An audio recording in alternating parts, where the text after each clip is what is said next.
ઓય બાપા, હા બેટા બોલ. મારા 5,000 રૂપિયાની જરૂર છે, મને આલો 5,000. 5,000 રૂપિયા?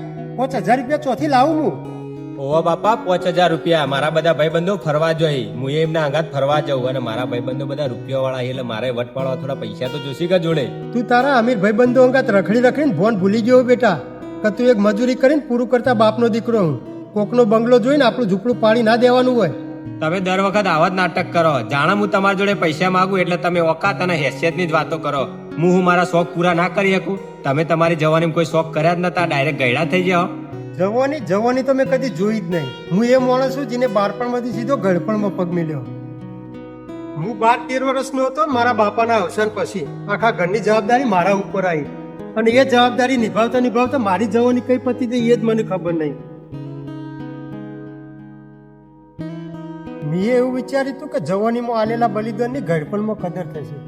તું એ મારા બલિદાનને ના સમજો બેટા, મારી મહેનતને ના સમજો. તું એ તારા પૈસાવાળા ભાઈબંધોના પાછળ ઘોડો બનીને ફરતો નહીં. મારી મહેનતને સમજ ને મારા બલિદાનની કદર કર બેટા. મેં તને કઈ રીતના મોટો કર્યો ને મને જ ખબર. મને માફ કરી દો બાપા. હું કોઈ દિવસ તમને પૈસા માટે હેરાન નહીં કરું અને પૈસા માટે આજ પછી કોઈ દાડો લાચાર નહીં કરું.